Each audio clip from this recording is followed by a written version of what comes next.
I want you to picture someone right now. Like maybe it is a friend of yours or a colleague you see every single day. Yeah, or, if we are being brutally uncomfortably honest here, the person I'm about to describe could actually be you. Exactly. So imagine someone who just does everything right. And I mean everything. They are the absolute first person to log on for work in the morning. Right, and the very last person to shut their laptop at night. Yes. They are putting in these grueling, just exhaustive hours. They are the person everyone else relies on. Like, they constantly give their time, their emotional bandwidth, and their physical energy to everyone. Family, friends, their community, they never say no when someone needs help. Never. And when it comes to their finances, they are meticulous. I mean, they are not reckless at all. They track every single expense on, like, a color-coded spreadsheet. They're skipping the expensive morning coffees hunting for discount codes. Yeah, wearing their shoes until the literal soles fall off. They're playing by every single established rule of responsibility that society has ever handed them. They are the ultimate archetype of the responsible, hardworking citizen. They are doing the math, putting in the sweat equity, and just waiting for the equation to balance out in their favor. But the equation never balances. And that is the frustrating, heartbreaking reality we are exploring today.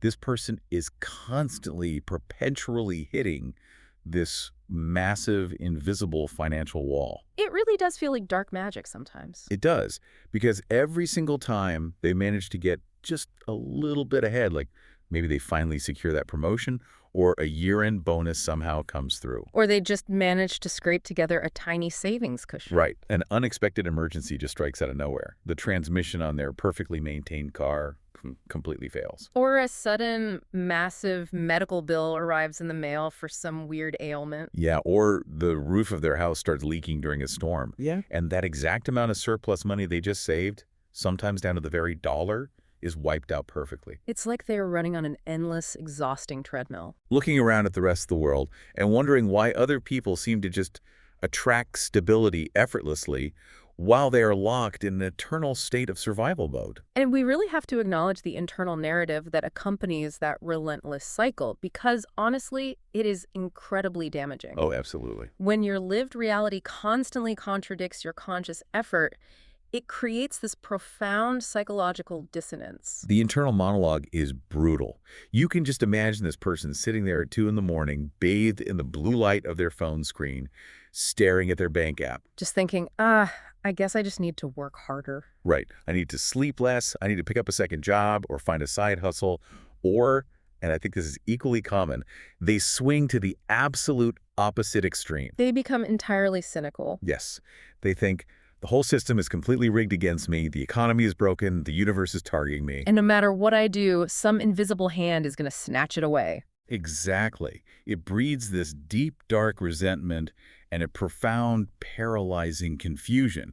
They feel like they're trying to bail water out of a sinking boat using a teaspoon. Which is an entirely understandable human reaction, You're inputting maximum effort and receiving minimum or even negative output. Yeah, the math just doesn't math. Right.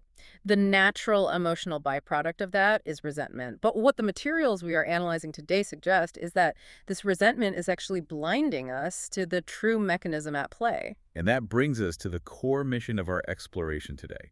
We have gathered this fascinating stack of source materials that look at wealth from a completely unexpected angle. We are definitely not going to talk about investment strategies today. No index funds, no negotiating a higher salary. We're going to unpack the invisible, deeply subconscious psychological barriers that keep us disconnected from abundance. We are going to examine how our relationship with money is actually a mirror. A direct, unfiltered reflection. Exactly. It reflects our relationship with the physical world, our internal sense of self-worth, and fundamentally our capacity to allow ourselves to receive.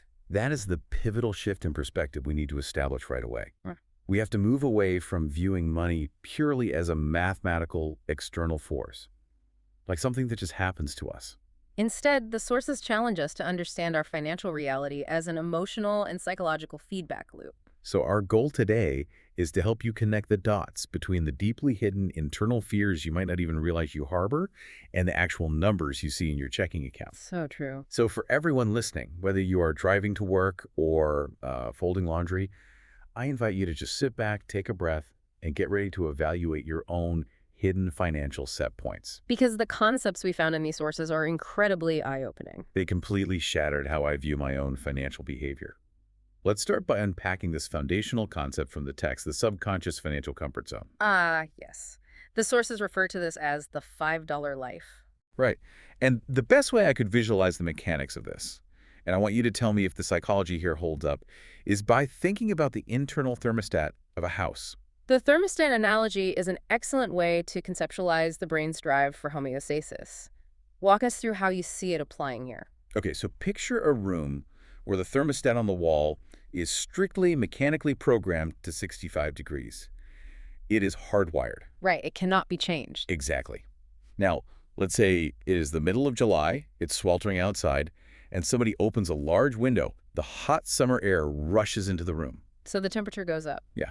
For a brief, exciting moment, the temperature in the room rises. It hits 70, maybe 75 degrees, and the environment feels entirely different. It feels warm, it feels abundant. But what actually happens mechanically within the system?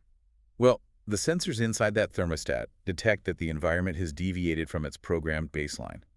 It does not matter to the machine that the warm breeze might feel quite nice to the people in the room. Because the system is not judging comfort. Right. It is judging deviation. It perceives the temperature change as an error, a fundamental threat to the established order. So it aggressively kicks on the air conditioning. My compressor roars to life. It blows freezing air into the room, fighting the summer heat until that room is forced right back down to exactly 65 degrees. And only then does the system shut off, completely satisfied that safety has been restored. That is a remarkably precise visualization of how subconscious self-sabotage operates. It makes so much sense when you frame it like a machine. It does. In the context of our source material, this programmed baseline, your 65 degrees, is referred to as the $5 life. The $5 life. Yeah.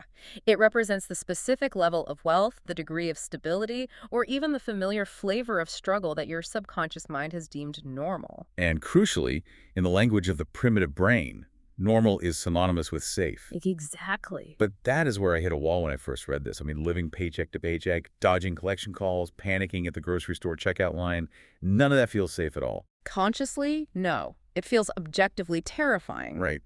So how can the brain possibly classify chronic anxiety as safe? To understand that, we really have to separate the conscious desires of our modern prefrontal cortex from the primitive survival drives of our subconscious nervous system. Okay, break that down for me. Well, consciously, yes, financial scarcity is terrifying and stressful. You want relief, you want to thrive. But the subconscious mind does not optimize for comfort, happiness, or thriving. It optimizes for what then? It optimizes purely for predictability. Familiarity equals survival. If you are surviving in your current state, no matter how miserable it is, the primitive brain knows that this specific set of circumstances hasn't killed you yet. Oh, wow. So because I'm not dead, the brain says, keep doing exactly this. Precisely. If your deeply rooted identity, perhaps forged in childhood through observing your parents' financial panic or through your own early adult struggles, is built around the narrative of scraping by, Of living a $5 existence. yes, then that struggle becomes your neurological baseline. That is your 65 degrees. So, applying the analogy, what happens when the window opens? Like, what happens to this person when they unexpectedly receive $100? The immediate reaction is totally split. The conscious mind celebrates. It says, finally, a break. I can pay off that credit card debt. I can finally take a breath. Right, pop the champagne. But the subconscious mind instantly registers a state of severe alarm. It looks at that $100 not as a blessing, but as a massive, dangerous deviation from the established baseline. It's a threat. It is a threat to the known reality. The internal alarm bells start ringing because the subconscious thinks, wait, I do not know how to navigate a $100 life. The rules are different up there. I only know how to survive the specific terrain of a $5 life. Exactly. I need to get us back to familiar territory immediately, or we're in danger. This is where the mechanics of it get genuinely fascinating to me. How does the subconscious actually turn on the air conditioning? That's the real question. Yeah, how does it execute the disposal of that extra $95 to restore the baseline? Because it's not like people are just taking their bonus checks and throwing the cash into a literal fireplace. No, the mechanism is much more insidious and much more easily rationalized than setting money on fire. I would imagine so. The subconscious mind is incredibly creative at finding ways to offload unsafe surplus resources while making it look like an external accident or a noble choice. So it tricks us. It does. This is the root cause of sudden, inexplicably poor decision-making right after a financial win. Help me ground this in reality. What does that thermostat correction look like in the day-to-day life of someone trapped in this cycle? It manifests in dozens of different behaviors, all categorized by the source material as subconscious resource purging. Resource purging. Okay, give me an example. A very common manifestation is sudden, poorly researched financial risk. Imagine someone who is normally very cautious receives a modest inheritance. Suddenly, out of nowhere, they become absolutely convinced by an acquaintance to invest heavily in a highly speculative, doomed business venture. Oh, I've seen that happen. Right?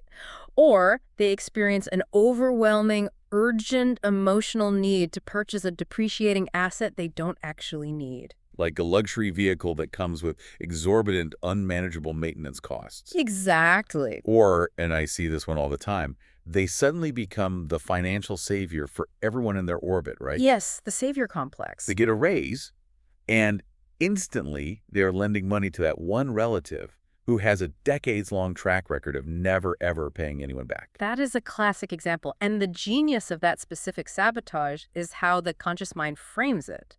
Consciously, they tell themselves it is a noble act. I have extra. It is my moral duty to help my family. But psychologically, what's really happening? According to the framework we're studying, it functions as a rapid release valve. It relieves the intense internal pressure of holding more wealth than their subconscious set point allows. So they give the extra $95 away. The family member inevitably defaults on the loan, the money vanishes, and they are deposited right back into their $5 life. Wow. And then they get to sigh, complain to their friends about how unfair the world is, lament how they are always taken advantage of, and settle back into the deep, familiar comfort of their established struggle. The thermostat has successfully cooled the room back to 65. The subconscious panic subsides. That reframes so much of what we call bad luck. It implies that a significant portion of our misfortune isn't the universe punishing us. It's an internal architectural issue. We are literally engineering our own emergencies to stay within the boundaries of our comfort zones. That is wild. We are constantly curating our external reality to match our internal self-image. If your foundational self-image is the person who always struggles but survives, your brain will subconsciously orchestrate struggles to validate and reinforce that identity. Because the alternative, stepping completely into a new identity of abundance and ease, requires the death of that old identity. And the human ego will fight tooth and nail against its own perceived extinction. Okay, so if we are trapped inside this self-regulating $5 life, the obvious question is, how do we start reprogramming the machine? How do we change the thermostat? That is the pivotal next step. This is where the source material takes a remarkably philosophical turn. It stops talking about the mechanics of budgeting and asks the reader to completely redefine the concept of money itself. Yes, moving away from numbers and into meaning. Right. And this leads to the second major realization in the text, that making peace with money inherently requires making peace with the physical world. This section of the material is perhaps the most profound leap in the entire analysis. It forces us to examine our foundational, often unquestioned beliefs about the nature of reality and our place within it. But let's pause and challenge this, because I felt a lot of friction when reading this part. Friction is good. What was the sticking point? Are we taught culturally, socially, in almost every piece of media we consume from the time we are toddlers that the physical world is inherently greedy? We absolutely are. Think about the stories we tell. The villain in the movie is almost always the wealthy, hoarding industrialist. The hero is the poor, noble underdog who relies on friendship and spirit. The classic trope. We have this pervasive societal conditioning that matter is somehow lower or dirtier than spirit or intellect. We are taught that wanting too much material wealth makes you a bad, shallow, or corrupt person. We are conditioned to view the material realm with deep moral suspicion. Exactly. So how do the sources address that? That precise cultural conditioning is the exact barrier the sources are attempting to dismantle. To understand the function of wealth, the text suggests we need to strip away centuries of emotional and moral baggage and look at the functional evolution of trade. Yeah, let's look at trade. Consider the fundamental nature of the barter system. Yeah. Let's say I own an apple orchard and you are a farmer who grows coffee beans. I do love coffee. Right. So I want coffee, so I have to find you and trade my physical apples for your physical beans. It is a direct exchange of physical goods. It's simple, it's tangible, and it feels morally neutral. Nobody looks at a basket of apples and thinks, those apples are inherently evil and corrupt. Precisely. The apples are neutral, but the barter system has a massive logistical limitation known in economics as the double coincidence of wants. What does that mean? What if I want your coffee today, but you already have enough apples? Yeah. What if you actually need lumber to fix your barn, but I only have apples? The trade completely breaks down. Exactly. To solve this immense friction, human beings developed currency. Money was invented as an abstract, universally accepted representation of value. It acts as a universal placeholder. Yes. But we have to ask, what does that value actually represent at its absolute core? Well, it represents the time and the physical effort it took to grow the apples or harvest the coffee or chop the lumber. Exactly. It represents human life energy. It represents time, which is our most finite resource. So it's literally our life. Yes. If it takes you 1 hour of physical or mental labor to earn $20, then that $20 bill is not just a piece of paper or a digital number. It is a physical crystallization of 1 hour of your finite life on this planet. Wow. When you phrase it like that, it changes the entire emotional texture of a transaction. Yeah, it really does. So when I am paying my electric bill or buying a cup of coffee from a local cafe, I am not just handing over dirty, corrupt paper to a faceless system. Oh, you aren't. I am exchanging a fraction of the life energy it took me to earn that currency for the life energy the barista put into making the coffee and the life energy the farmer put into growing the beans. It is an exchange of human vitality. Yes.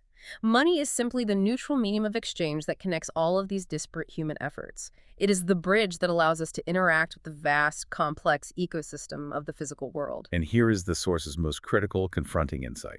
If you secretly harbor a deep, unexamined contempt for the physical world, if your subconscious views the material realm as a harsh, difficult, corrupt, or shallow place, you will naturally want to distance yourself from it. And how do you create distance from a physical world you despise? You destroy the bridge that connects you to it. Exactly. And that bridge is your money. If you hold a foundational belief that the world is fundamentally bad or impure, your subconscious will reject the tools required to interact fully with it. You will push money away. You will push it away, you will mismanage it, or you will simply fail to accumulate it because possessing money forces you to engage with a reality you are secretly trying to avoid. So, if we take that back to the person we described at the beginning, the one who is constantly broke, but perhaps prides themselves on being above material things, or focuses solely on intellectual or spiritual pursuits. The noble struggler. Yeah, the material suggests they might actually just be terrified of engaging with the world. They are using their chronic financial struggle as a shield. It is an excuse to avoid participating in the messy, physical, demanding human experience. The psychological term for this, which aligns with the source's analysis, is spiritual bypassing. Yes, it is a defense mechanism masquerading as nobility. Rejecting money isn't actually making you morally superior, it's simply making you isolated and ineffective. So true. If you want to experience the full spectrum of what it means to be alive, if you want to travel and see the world, if you want to build institutions, if you want to financially support causes you deeply care about. If you want to provide a robust life for your family. Exactly. You need the medium of exchange to do so. Making peace with money is fundamentally making peace with the fact that you are a physical being existing in a physical world, and that world requires active, well-resourced interaction. I think that's a beautiful way to summarize it. I want to transition from these broad philosophical concepts into something incredibly practical, because the source material does something really brilliant here. The diagnostic tool. Yes, it provides a diagnostic tool. It breaks down these psychological states into behavioral archetypes, using the framework of natural elements. And I found this incredibly helpful for diagnosing exactly where a person's specific bridge to the physical world might be broken. The elemental framework is superb because it moves the conversation from abstract theory into observable daily behaviors. It allows us to pinpoint the specific nature of the subconscious block. So when I was reading this section, the analogy that immediately came to mind was a forest ecosystem. Think of your financial life like a growing tree. Okay.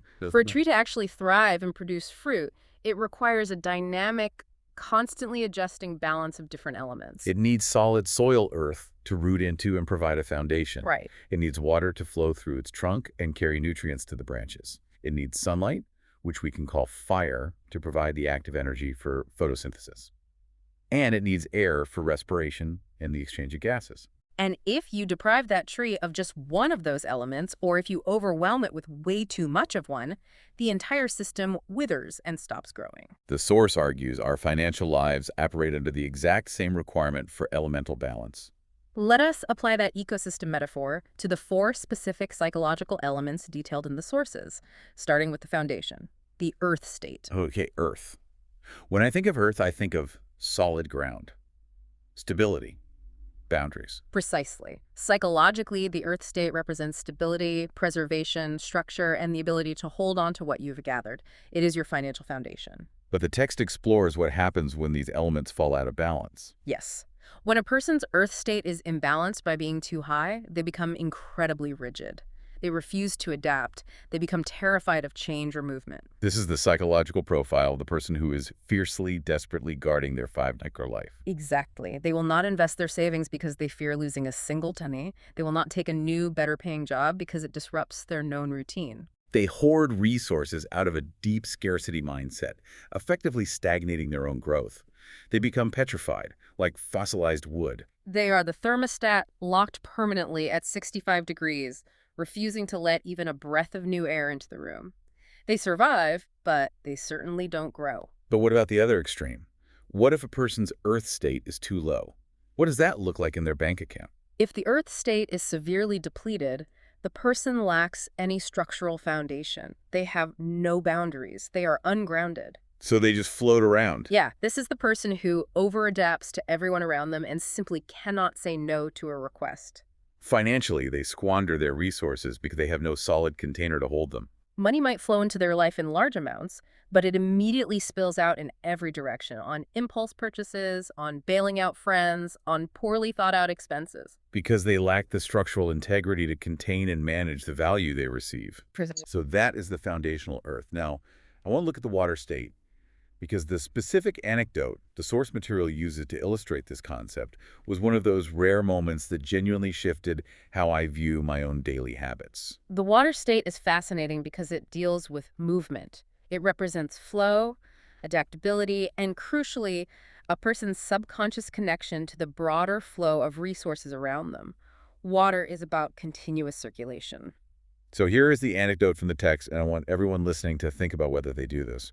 The source argues that you can actually diagnose a significant portion of a person's relationship with wealth simply by watching them perform a mundane task, like brushing their teeth. This is such a brilliant observation. It really is. So if someone stands at the bathroom sink, brushing their teeth for 2 minutes, and carelessly leaves the tap, running full blast the entire time, Just letting gallons of perfectly clean, purified water pour straight down the drain, entirely unutilized. what is actually happening there psychologically? On the surface, most of us would excuse it as a minor bad habit or just mild morning thoughtlessness. Right. I was just distracted. But psychologically, the material suggests it is a profound subconscious demonstration of a person's internal state. Leaving that tap running demonstrates a fundamental, ingrained disregard for the flow of resources. It shows a disconnect from the intrinsic value of things. The argument is this: if you are completely indifferent to the careless waste of a vital, life-sustaining resource like water in your private, unguarded moments, Then you are highly likely to be subconsciously indifferent to the leakage of value and resources, including money, time, and energy in the broader areas of your life. Exactly. So the careless waste of water isn't just an environmental faux pas, it's a diagnostic metric for how we treat energy itself. It's the micro reflecting the macro. If you don't respect the small daily flows of energy, you won't be entrusted with the large rivers of capital. And this isn't about being cheap or obsessing over pennies on a water bill. No, it's about a mindset of reverence for the resources that sustain you. Does the material suggest this applies to other things, like how we treat our time? Absolutely. The principle applies universally. If you waste an hour mindlessly scrolling through negative content, you are leaving the tap running on your finite time. Ouch, that one hurts. Right. If you buy groceries and let half of them rot in the refrigerator every week, you are leaving the tap running on your physical resources. The water state teaches us that abundance requires an active, conscious respect for all forms of circulation. That is incredibly practical. Okay, moving up our metaphorical tree, we have the sap flowing, but a tree doesn't just sit there and drink water. It needs energy to grow, it needs sunlight. In this framework, how does the fire state function? If water is the circulation of resources, fire is the active conversion of those resources. Think of fire as photosynthesis. It represents energy, self-confidence, action, and the courage to exist visibly in the world. It is the spark of ambition that drives you to create value. The healthy fire state means you have the internal drive to pursue your goals, the discipline to execute them, and the confidence to stand firmly in your worth when delivering your work. So what happens when fire is out of balance? When fire is too low, the person is timid. They are plagued by imposter syndrome. They actively hide from opportunity. Oh, I know people like this. This is the brilliant employee who does all the heavy lifting on a massive project. But silently shrinks into the background during the presentation and lets a louder, less competent colleague take all the credit. They have the capability, but they lack the fire to illuminate it. Conversely, if fire is too high and lacks the grounding of earth or the cooling of water, it becomes destructive. This manifests as reckless ambition, arrogance, burnout, and a tendency to burn bridges with colleagues and partners in the relentless, unchecked pursuit of more. That makes perfect sense. And finally, the tree needs to respire. It needs to exchange gases with the environment to survive. Which brings us to the air state. Air represents communication, intellect, and the willingness to actively connect and negotiate with others. We must remember that in a modern economy, almost every financial transaction is fundamentally a form of communication. It is a mutually agreed upon exchange between two parties. So if a person's air state is blocked or underdeveloped, they literally cannot articulate their value to the market. Precisely. A blocked air state means you suffer from severe negotiation anxiety. You might be incredibly talented, but you cannot successfully articulate why you deserve a raise. Or if you're an entrepreneur, you severely underprice your services because you feel guilty communicating a higher number. You cannot clearly communicate your boundaries or your needs to the world, and therefore the world cannot meet them. So as we walk through these elements, I imagine everyone listening is recognizing themselves leaning heavily into one of these imbalances. Maybe you are hoarding your money out of fear, which is too much earth. Maybe you are letting your time and money drain away thoughtlessly, which is low water. Maybe you are hiding your incredible talents from your boss, which is low fire. Or maybe you are terrified of stating your actual price to a client, which is low air. But diagnosing these elements naturally leads us to what the source material identifies as the single most critical overriding imbalance in human psychology regarding wealth. And what is that? It is the fundamental dynamic between giving and receiving. Ah, yes. This brings us full circle to the very first scenario we discussed. The exhausted, hardworking person who is doing everything right, constantly giving to everyone else, but getting absolutely nowhere financially. Right, and this is a tough pill to swallow because society so heavily rewards us for being relentless givers. From the time we are toddlers, we are explicitly instructed to give our time, give our energy, share our toys, be selfless. And put the needs of everyone else before our own. In many cultures, the martyr who sacrifices everything for others is the ultimate moral hero. Are the sources actually suggesting that this deeply ingrained noble behavior is the very mechanism that is bankrupting us? In a structural sense, yes. The source breaks down this psychological dynamic into two distinct operational modes, the active state and the receptive state. Let's define those. The active state is the energy of output. It is about effort, giving, producing, managing, and taking action. And the receptive state is an entirely different neurological posture. It is about knowing your intrinsic worth without having to prove it.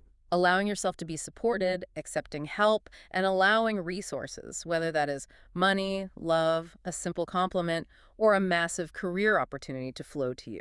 Without immediately deflecting them or feeling the need to immediately pay them back. And the core problem for the person we described is that they are running around with their active state turned up to maximum volume, and their receptive state has completely flatlined. Precisely. Many people, particularly those who struggle with chronic, unbreakable financial ceilings, have developed a highly muscular, overactive active state. They know exactly how to work themselves to the bone. But their receptive state has completely atrophied. They simply do not know how to stand still, drop their armor, and receive the rewards of their intense labor. But I want to dig into the why here. Why is receiving so difficult for human beings? Logically, if someone walks up and hands you a $100 bill or offers you a promotion, it should be the easiest, most joyful thing in the world to just say thank you and take it. Why do we fight it? Because true receiving requires a state of profound vulnerability, and vulnerability feels dangerous to the nervous system. That makes sense. When you are the one giving, when you are helping a friend or working late for a boss, you are firmly in the position of power. You are the benefactor. You are the one in control of the interaction. Giving is an active, armored state. But when you are the one receiving, the dynamic flips. You have to admit, on some level, that you have a need. You have to relinquish control and open yourself up to the actions of another person. And for many people, especially those who grew up having to rely strictly on themselves, that level of vulnerability triggers intense anxiety. That makes a lot of sense. If you constantly give, but violently refuse to receive, you are essentially broadcasting a signal to the world that you have no needs. Or worse, you signal that you deeply believe you are unworthy of having your needs met by others. That is exactly the subconscious broadcast. Furthermore, the expert analysis in the sources reveals a secondary, deeply hidden fear beneath the surface of the receptive block, the immense fear of responsibility and expectation. Oh, this is a big one. When you receive something significant, whether it is substantial wealth, a major promotion, or even deep, unconditional love, you suddenly become responsible for managing it. Oh, that is a fascinating angle. If I stay broke, if I stay struggling, nobody expects anything major from me. I get a societal pass. People look at me and say, oh, leave them alone. Don't ask them to organize a charity drive or contribute to the family fund. They are going through a really hard time right now. There's a weird hidden safety in powerlessness. Exactly. Powerlessness absolves you of expectation. But if you accept wealth and step into abundance, the social dynamic shifts immediately. Many people subconsciously fear that if they become wealthy, they will be held to a much higher, more rigorous standard. They fear they will be judged more harshly by their peers for their decisions. They fear they will constantly be asked to take on burdens, lead complex projects, or financially support extended family members in ways they do not want to. To avoid that immense pressure, to avoid the heavy responsibility that inherently comes with expanded capacity, their subconscious simply blocks the income from arriving in the first place. They ensure the promotion falls through or the business deal fails because they prefer the safety of low expectations over the pressure of high capacity. It is the ultimate psychological defense mechanism. I cannot fail to meet the expectations of wealth if I make sure I never acquire it. Exactly. Okay, I want to push our exploration even deeper. Because up until now, we have been talking exclusively about our own individual lives. Our own habits, our own neuroses, our own fear of vulnerability. But the source material uncovers a final layer of financial sabotage that is so deep and so hidden, it almost sounds like science fiction when you first encounter it. You are referring to the analysis of generational trauma and ancestral echoes? I am. And I have to admit, when I first read this section, my initial reaction was skepticism. I thought, look, it is one thing to analyze my own behavior and say that my fear of responsibility is keeping me from asking for a raise. I can own that. Right. But how can an event that happened to my great-grandparents, decades before I was even born, possibly affect my biological ability to comfortably pay my rent today? That seems like a massive logical stretch. It sounds like a stretch until you view it through the modern scientific lens of epigenetics and inherited survival mechanisms. Explain that for me. We've always understood that physical traits, eye color, height, are passed down through DNA. But the science of epigenetics increasingly shows that the biochemical markers of severe trauma can also alter gene expression. And those alterations can be passed down to subsequent generations. Yes. But even if we look at it purely on a narrative and psychological level, families pass down deeply ingrained, often unspoken scripts about what it takes to survive in a dangerous world. Explain the mechanics of that. How does an ancestor's survival strategy relate to me staring at an empty bank account in the modern world? The source material points out a stark, undeniable historical reality. For the vast majority of human history, all across the globe, owning property, having visible wealth, or standing out as successful in your community often made you a direct target. Think about times of war, massive displacement, political revolution, or severe social upheaval. Right. If an invading army or a revolutionary mob comes marching into a village, they aren't going to loot the poorest, smallest, most dilapidated hut on the very edge of town. They are going straight for the biggest house, the one with the full grain silos, the visible livestock, the obvious wealth. Exactly. Visible wealth historically attracted violence. If an ancestor of yours lost their home, lost their freedom, or lost their life because of their wealth or their high status, the entire family's subconscious programming receives a massive traumatic update. The new overriding rule for survival becomes wealth equals mortal danger.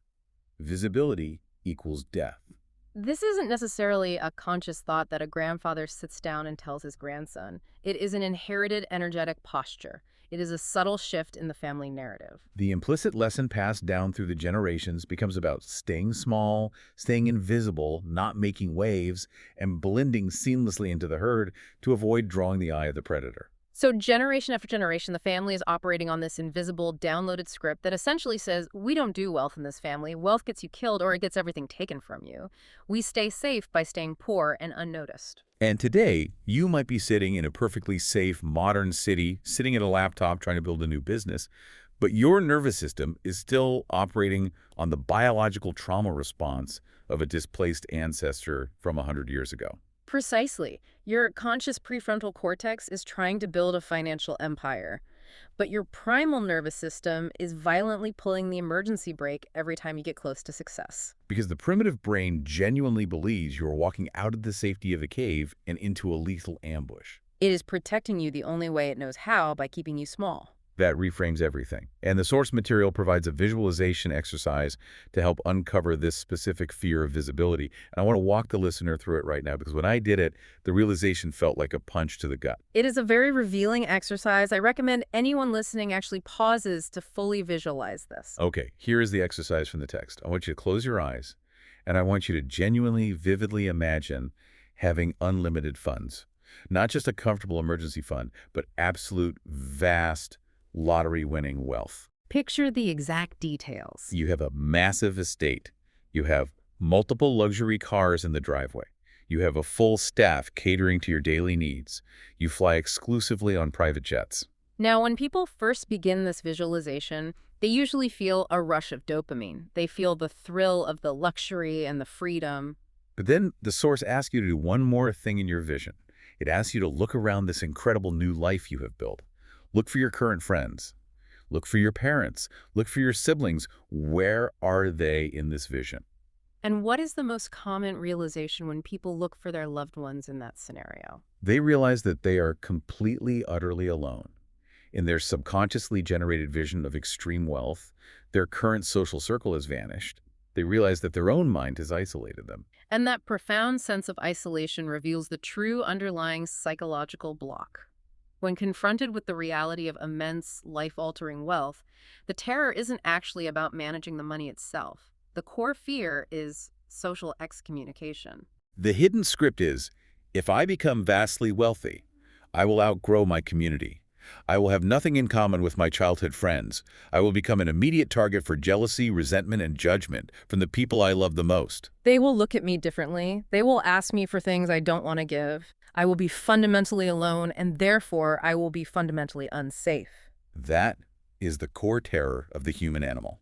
We must remember that human beings are biologically wired as herd animals. Being cast out of the tribe, historically, meant certain death by starvation or predation. If your subconscious genuinely believes that acquiring wealth will cause your tribe, your family, your peers, your specific socioeconomic class to reject you, it will sabotage absolutely every financial opportunity that comes your way to ensure you remain safely tucked inside the middle of the herd. We stay poor to stay hidden. We stay struggling to stay connected. We sabotage our growth to ensure our security. It is the ultimate tragic irony of the human condition. We are actively starving ourselves of our own potential just to ensure we don't lose our assigned seat at the dinner table. But there is a profound liberation in this realization. When you finally understand that your chronic lack of abundance is not a moral failing, but actually a deeply misguided, misplaced survival strategy, you can finally stop judging yourself. You can look at your financial failures and realize you are not lazy. You are not stupid. You are not broken. You are simply operating on highly effective but severely outdated defense programming. And once you see the programming, you can finally begin the work of rewriting it. Exactly. Let's take a deep breath here, because we have covered an immense, heavy amount of ground in our exploration today. Let's summarize the journey we've been on to bring all these pieces together. Sounds good. We started with that incredibly relatable image of a frustrated, exhausted person staring at an empty bank account, convinced they just needed to work harder or that the world was out to get them. And piece by piece, layer by layer, we have unspooled that image to reveal a wildly complex internal landscape. We looked at the mechanical thermostat of the $5 life, constantly fighting to drag us back to familiar, safe struggle whenever we experience a win. We completely redefined the concept of money, stripping away the cultural baggage to see it not as a corrupting evil, but as a neutral, vital bridge to the physical world. A bridge we actively destroy if we harbor a secret contempt for the messy, demanding material experience. We then explored the elemental imbalances within our own daily behaviors. We looked at the rigid paralysis of an overactive earth state. We examined the disregarded, wasteful microleaks of the water state.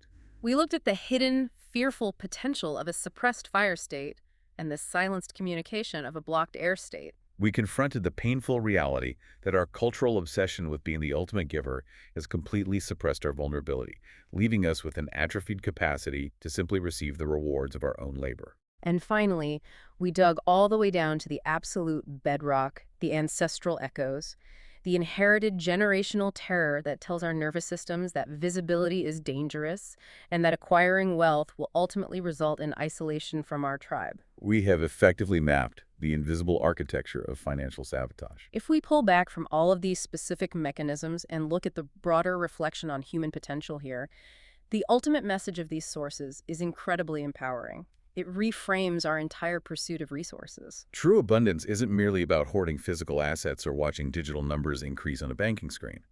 True abundance is about expanding your capacity to step fully into your potential as a realized human being.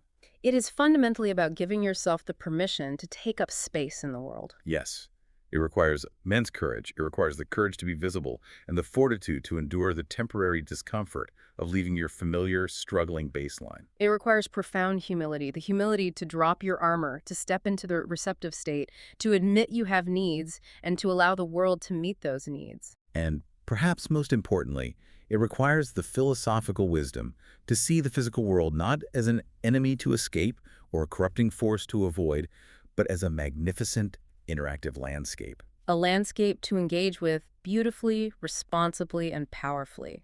Money is simply the neutral tool that allows you to sculpt your experience and express your values within that landscape. That is a brilliant, beautiful way to frame it. It completely changes the goal from the shallow pursuit of getting rich to the profound journey of becoming fully realized. It really does. Which brings us to the end of our time today. And as always, I want to leave you, the listener, with a final lingering thought, a question to carry with you in your mind as you go about the rest of your week. Next time you are faced with a significant financial decision, whether it is hesitating to accept a new job offer, feeling guilty about setting a higher rate for your business services, or even just deciding whether to once again bail out that relative who always drains your account, I want you to pause. Take a breath.